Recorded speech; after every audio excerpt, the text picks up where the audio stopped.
What's up, my beautiful people? Hope you're having a wonderful day. Exile451 here with yet another daily dose of Reddit Happy. I've got something right out of r/Christmas stories that, while it might be a little irreverent, is actually pretty moving.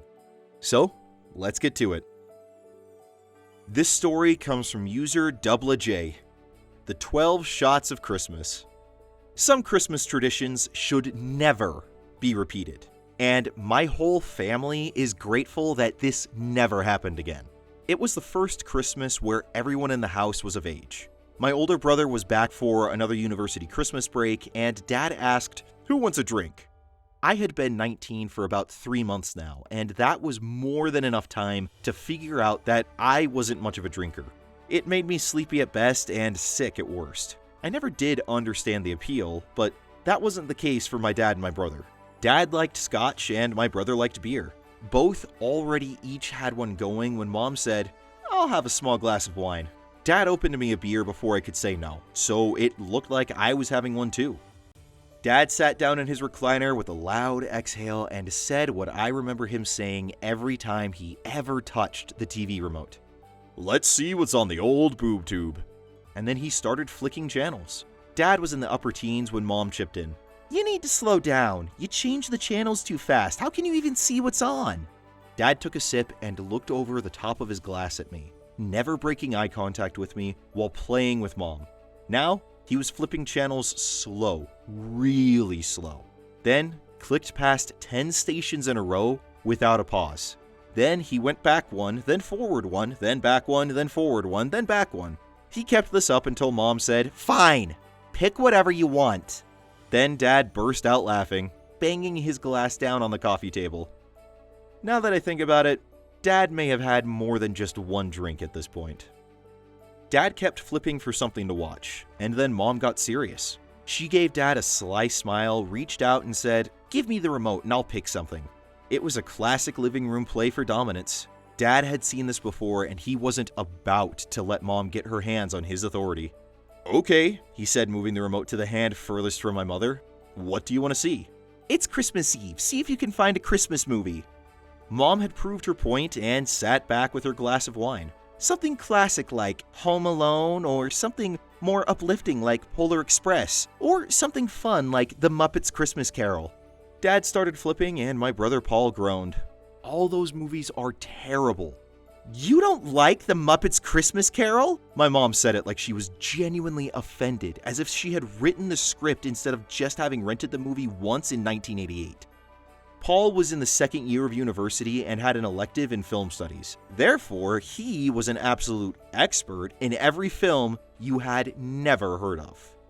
The Muppets Christmas Carol fails to deliver on either promised front. It is neither a strong telling of the classic Dickens story, nor is it engaging enough to be a standalone Muppets movie. See, this one was after the passing of Jim Henson, so it's missing its traditional Muppet heart and soul. Instead, this one was directed by Frank Oz, which probably goes a long way to explain Michael Caine's poor performance. He acts like he's reading his lines off a cue card that he's never seen before. That movie has got to be the only example of an Oscar winner being outacted by the guy who had his hand shoved up Miss Piggy's butt. You know what? Maybe my brother had a few drinks before I got there too. While I couldn't tell you what the girls in university thought about my brother's newfound knowledge, I knew that my mom was less than impressed. "So, Mr. Movie Expert, how about Home Alone? Can we watch that instead?" Dad got up and headed to the bar in the basement corner. "Don't encourage him, Synth," he said. Mom's name was Cynthia, but I don't remember Dad ever calling her that. It was always Synth. Come on now, what could be wrong with a little Kevin McAllister learning that deep down his family really loved him? Paul put his left elbow down on the back of the couch and tilted his beer bottle to my mom, accepting the challenge. "That movie isn't about a loving family. It's about a terrible family. Mr. and Mrs. McAllister are bad parents, and not just for forgetting him at home." Mom leaned back on her elbow, realizing that she had just made a mistake. A long-winded and boring mistake. "The McAllisters are terrible parents for the way they treat Kevin." Paul took a sip to add a dramatic pause. For the entire opening act, he is ignored or blamed. They barely acknowledge that he's part of the family until the Pepsi gets spilled in the pizza scene. Then they let Uncle Frank call him names right in the kitchen in front of the whole family. He says, "Look at what you did, you little jerk." What kind of person says that to their 8-year-old nephew? Mom, you wouldn't let your brother talk to us like that. Dad, you wouldn't let Uncle Mike talk to us like that. Dad was back from pouring himself a double, or it might have been a triple, and he lowered himself back into the lazy boy. "You're dang right, son. I'd knock his lights out. Hey, that sounds fun. Let's get him over here instead of watching a movie. Synth, call your useless brother and invite him to meet us behind the woodshed." Mom slapped at Dad. She couldn't reach him from her spot on the couch. It was more just a way to tell him to shush. "Right, sorry," said Dad, taking a sip and talking under his breath just loud enough so everyone could hear. "Right, you're right. After all, no one knows where he is right now." Pause. Take a sip. "We know where he isn't." Pause. Take a sip. "At work." Howl with laughter. Dad went back to flipping channels in search of the perfect Christmas Eve movie. Paul continued, unprompted. "And Polar Express is less of a movie and more of a CGI experiment. They just threw in Tom Hanks hoping that audiences would be distracted by the most overused actor in Hollywood." Paul felt he was on a roll and wasn't about to stop now. You see, the overly sentimental story is given an extra dose of saccharin so the audience will overlook Robert Zemeckis playing around with a performance capture technique that wouldn't even really be usable until Peter Jackson showed the world how to do it right in 2002. Mom wanted to politely move to the end of the conversation a little faster. She said, "So what is the best Christmas movie then?" Paul gave his, "I was hoping you'd ask" smile and brushed back his hair. There's a small black and white French film, really an homage to the earlier work of director Jean-Luc Collier. Dad was done with his conversation and was going to end it now, politely or not. "How about this one?" Dad stopped flipping.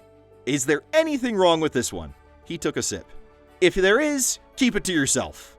Paul said, "Nah, Dad, this one's fine," and sat back smiling at the old man. "Oh, I like this one, George. Nice pick." Mom got up and walked beside Dad's armchair. "You boys look hungry. I'll make you a snack." According to Mom, we always looked hungry. Thank goodness for inheriting a fast metabolism. Of course, that didn't last forever. As the opening credits began, so did Paul. He had changed his tone but continued to show off. "The movie is really a series of loosely tied together short stories. The originals were written by a guy named Gene Shepard. Some of the stuff was actually written as short stories for Playboy magazine." I remember Dad laughing about this fact. "No, it's true, Dad. The other parts of the movie are stories that Shepard told on the radio and on the college lecture circuit." He had Dad's genuine attention and wasn't going to give it up now. For us boys, getting Dad to pay attention was always tough if it didn't involve sports. Having Dad focus on you without having to risk your life on the football field was always a special accomplishment. If I remember correctly, and of course you know he did, the story that got the director Bob Clark interested in making the movie was called Flick's Tongue. You know, where the kid gets dared to put his tongue on the metal pole. Dad looked back at my brother and I on the couch and smiled. "I triple dog dare you." Paul laughed and pressed his advantage. Actually, TBS holds a movie marathon every year. They show it 12 times in a row. The whole thing lasts almost exactly 24 hours. Really, he was just being a jerk now. That last part wasn't necessary at all. At that point, Mom walked in with a tray of food and we all sat down to watch A Christmas Story. Now, at this point, you could say it was my fault, and when my brother tells the story, he usually opens with that. "It was all his idea. I just wanted to watch a movie." Maybe he's right, but like all the biggest mistakes in life, it takes more than just one person. I think the fault deserves to be equally shared by everyone, except Mom. Mom was an innocent bystander. Then again, she never did anything to stop us. Right, Mom was guilty too. Maybe it was because Paul was getting all the attention. I'm not really sure why I said it, but he was right. I was the one who mentioned it. You know, there's actually a drinking game based on this movie. Dad seemed interested, and now it was my turn for Dad's attention. Yeah, super simple. You just have a drink every time someone says Ralphie. Dad chuckled and the movie started. I hadn't been able to wow him with facts about the author and director, but at least I'd gotten my turn. The movie started with the iconic voiceover. "Ah, There it is, my house, and good old Cleveland Street. How could I ever forget it? And there I am, with a dumb round face and that stupid stocking cap. But no matter, Christmas was on its way. It's only seconds later that the little boy has his attention ripped away from the store window containing the Red Ryder BB gun when his mother calls his name Ralphie. With that, my brother finished his beer, leaned over to my dad's side of the coffee table, and plucked down the empty. "Come on, Dad, finish up," she said, Ralphie. Dad's head turned on a swivel. He knew when he was being challenged. Like an aging lion facing a challenge from the head of the pride, he had no choice but to put on a show of strength. His Jack and Coke was still mostly full, but he downed it anyways. Then he turned to collect my brother's empty and carried his own glass to the bar. I was the one who said, "Come on, Mom, you're in on this too." But she was having none of that. "Oh no, don't forget, John. We're all going to church tomorrow morning." Funny that none of us questioned her about that. She was the only one who went to church regularly. Dad only went when Mom made him. Paul and I only went at Christmas, and only because she insisted. All these years later, I kind of miss it. No, actually, I don't miss church. I miss Mom. And all of my strongest memories of her happened in that place. I can remember her doing lots of other things with us, but the memories of her sitting beside Dad in the pew are so much more vivid. I can see thin, blurry pictures of her in my head from when she took us to football practice or when she was working in her garden. But when I remember her at church on Christmas Eve, I can hear the songs. I can smell the incense. I can remember the green coat she was wearing. The pictures are so vivid and complete, I can move around the room in my memory. I can see each line on her face as she's singing, and I remember her smile as she chatted with the priest on the way out after Mass. As you can expect, we never made it to Mass the next morning. Before Ralphie was finished with his daydream about saving his family with his BB gun, or, as I'm sure Mr. Know-It-All would have said, a Red Ryder carbine action 200-shot range model air rifle with a compass in the stock and this thing which tells time. Before the sequence was done, my dad was back from the bar, and he was about to escalate the evening. He sat down a tray with 4 shot glasses filled with Jack Daniels. "If you boys are going to do this, we're going to do this right." But he didn't just say boys. He said, "Boys." That was a verbal dropping of the gauntlet. With a couple extra syllables, he had taken off his white glove and slapped us both across the face. My brother, maybe he was trying to back down gracefully, maybe he was trying to save us all, but for whatever reason, he declined. "Whoa, Dad, I don't think you know how many times they say his name in this movie. He is the main character after all." Almost on cue, like this television was waiting for that exact moment, Melinda Dillon, the actress who would later in the movie accidentally break the famous leg lamp, looked out into our living room and uttered those 2 dangerous syllables. Ralphie. Not missing a moment, Dad picked up the nearest shot glass. He looked back at my brother and I and smiled. "I triple dog dare you," he said. So we all drank. That was number 1. Numbers 2 and 3 came at the start of the scene where the old man is fighting with the furnace and the little brother can't put his arm down because of the snowsuit. Not too bad. 1 shot at the beginning of the scene and 1 at the end. Spaced out nicely. Dad had time to get from the lazy boy to the bar and back again before he needed to pour out the second round. It's around this time that Mom went upstairs to bed. She was good with stuff like this. I mean, knowing when it was time for boys to be with their fathers. I bet not having any daughters was hard on her, but she seemed to instinctively know when a kid needs his dad, and when a little boy needs his mom. The scene where Flick is dared to stick his tongue to the frozen pole is a classic, and in fact, the word Ralphie is not said once during that sequence. I can't think of a time I heard my dad laugh as hard as he did that night. He actually clapped when Ralphie is not said once during the sequence. He actually clapped when Schwartz said that line, "I triple dog dare you," and threw himself back into his recliner when Miss Shields goes to the window to see Flick alone in the desolate schoolyard, crying with his tongue stuck to a pole. There is one more when Ralphie gets home from school, then another in his dream about his school assignment. Yet another one when Ralphie recesses somewhere in between shots 3 and 4. At this point, Dad and Paul were still going toe-to-toe, both downing their shots without even a grimace. Dad had about 20 years of training under his belt. With his poker nights, weekends at the cottage, and his famous summer barbecues, this was not a new experience for my dad. What my brother lacked in experience, he more than made up for with his youth. At 21 years old, his body could handle any bad decision he made. I, however, had neither quality. I was already in over my head, and we were just at the first commercial break. We all dug into the snacks, everyone opting for chips or crackers to help absorb the booze. When the commercial was done, Dad poured a round of shots and the movie opened up with a leg lamp scene. The dad is wonderful in that scene, standing across the road to see what the lamp looks like, basking in the glow of electric sex in the window. We all laughed at this part. Maybe it was the shots, but we shouldn't have been laughing. That scene is a setup. It is designed to relax you and get you to drop your guard. Casual drinker be warned, because the next part is going to finish you off. The first few Ralphies are just left-handed jabs, setting you up. The scene in the bathroom is the knockout punch. It's a right cross to the jaw and you never see it coming. Ralphie heads up the stairs to listen to the Little Orphan Annie radio show. He locks the bathroom door and pulls out his decoder ring, and that's when the trouble starts. Little brother Randy is outside and wants in, so what does he do? He says Ralphie over and over and over again. Dad is pouring shots and handing them out as fast as he can pour, mumbling out, "There's another one," or "One more for you," or the occasional "Holy crap," as he picks the bottle up again and again. My brother is helping out and laughing the whole time. "There's another one, Dad. He said it again, Dad." And "One more for everyone, Dad."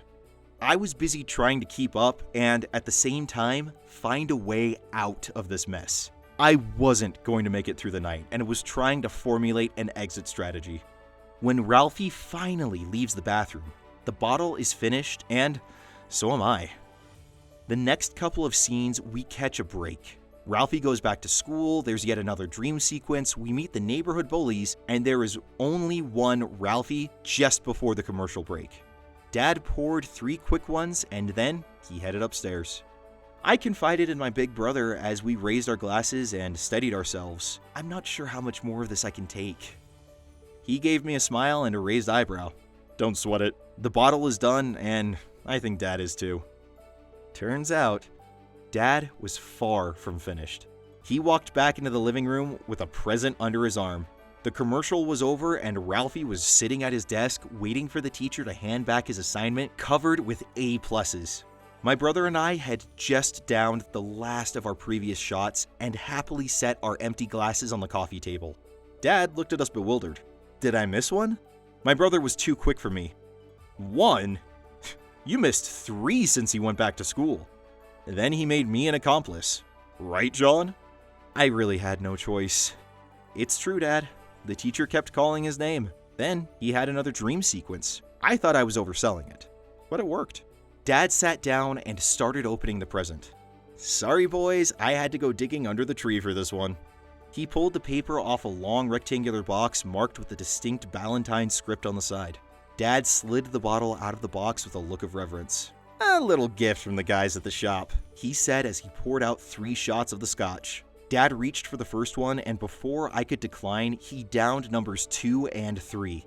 Turns out, the lie had worked, and now this game had entered new and dangerous territory. Next was the famous Ralphie Says Fudge scene. It only has one Ralphie in it. His mother shrieks his name at him when she hears him say the word that was not fudge.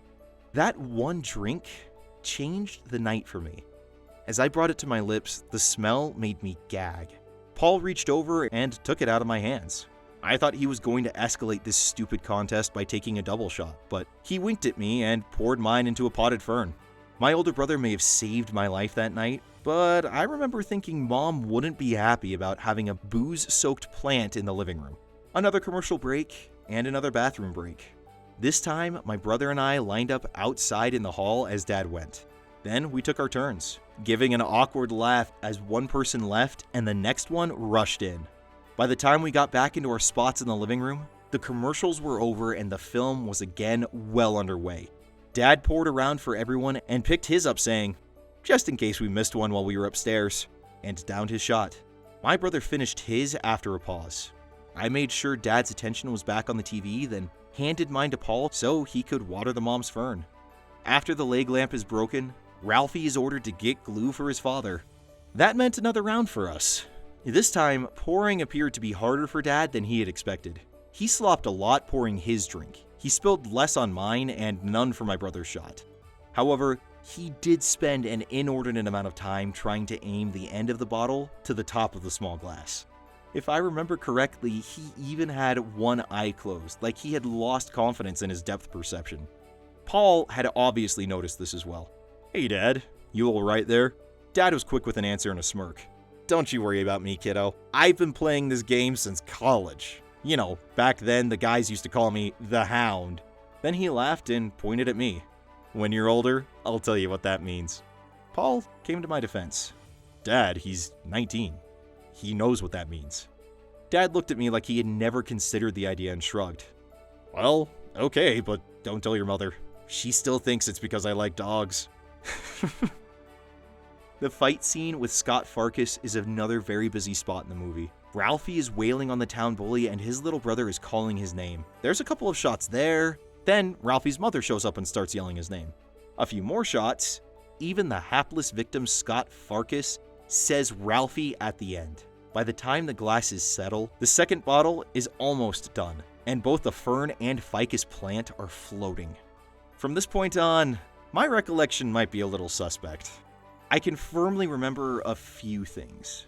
I know that the scene where Ralphie finally gets his chance to ask Santa for the Red Ryder BB gun, we had given up on shot glasses. Either for speed or convenience or to cut down on Dad's spilling, it was straight from the bottle for the rest of the movie. It made my faking easier, but I believe it only made things worse for everyone else. At the end of the scene, we all recited the last line together. "You'll shoot your eye out, kid. Merry Christmas. Ho, ho, ho." When the movie hits Christmas morning and Ralphie gets his pink bunny suit, the shots come back with a vengeance. Between his dad playing Santa with the presents, "This one's for you, Ralphie," and his mom begging him to come down wearing the outfit that Aunt Clara had made. "She just always gives you the nicest things, Ralphie." It was easier for Dad to migrate to the couch with us boys. As each time the dreaded name was said, the bottle was quickly passed between the three of us. Even just putting it to my lips and pretending to take a swig was rough. I was really starting to wonder how Dad was holding up when he handed the Valentines over to my brother and pulled out a classic dad joke. "If they say his name much more, I think I'm going to Ralphie." Dad wasn't a super funny guy, but he had an endless supply of dad jokes. Whenever I hear one or use one myself with my kids, I think of him. He was good at using them as an easy way to connect with us kids. But he was an expert at using a dad joke to diffuse a tense situation. On long car rides, Dad was quite often the best entertainment around. He could make the last long hour of a difficult drive fly by. It's like he would turn on the silly to keep us kids from driving Mom nuts. He did this thing where he would start a story and stretch it out for the remainder of the ride and never get past the beginning. Once I knew this guy named Charlie. Actually, his name wasn't Charlie. No, everyone called him Frank. "Hello, Frank," they would say when they saw him. Of course, Frank wasn't his name. Nope. But man, he could run. He was so fast. Fast Feet Freddy, they would call him. But you see, his real name wasn't Freddy. Dad could keep that up for hours. It would keep us enraptured for the remainder of the drive, and we would get to Grandma's house without ever finding out what the guy's name was. A few years after this night, Dad would cement his title as a dad joke legend. When Paul brings home his college girlfriend to meet the family for the first time, they will sit awkwardly at the kitchen table trying to think of a way to explain that she was pregnant and that they were getting married. My mom will be in shock and ask them to repeat themselves. Linda will sheepishly reply, "I'm pregnant." Dad then sticks out his hand and says, "Nice to meet you, pregnant. I'm George." Eventually, the Parker family would head to the Chinese restaurant, and then Ralphie would head to bed with his blue steel beauty beside him in the darkness. Then the movie faded to black and the credits started to roll. With that, we all cheered, maybe a little too loud. I'm sure we woke up Mom. We all stood up and Dad put the cap back on the bottle. He twisted it tight like he didn't want to risk the chance that it would be opened again anytime soon.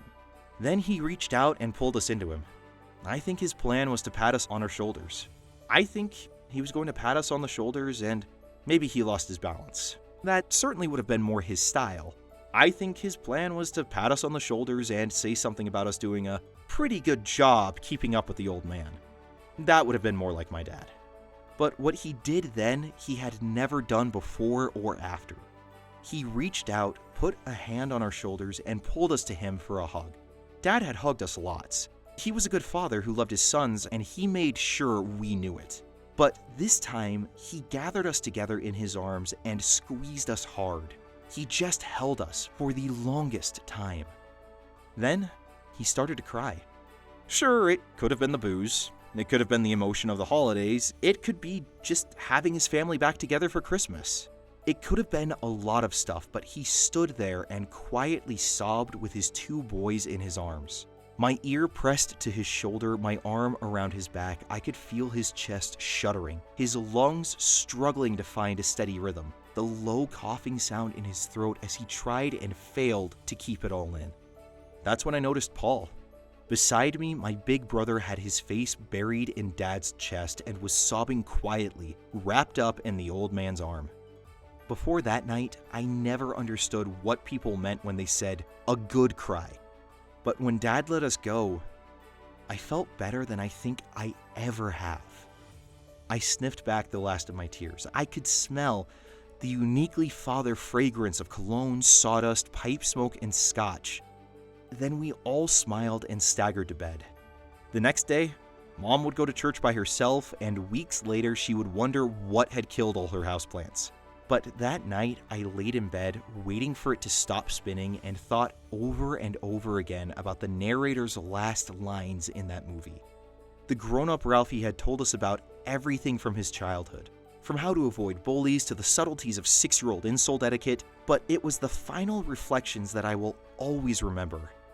That Christmas would live in our memories. All was right with the world. It was the greatest Christmas gift I had ever received or would ever receive. And gradually, I drifted off to sleep.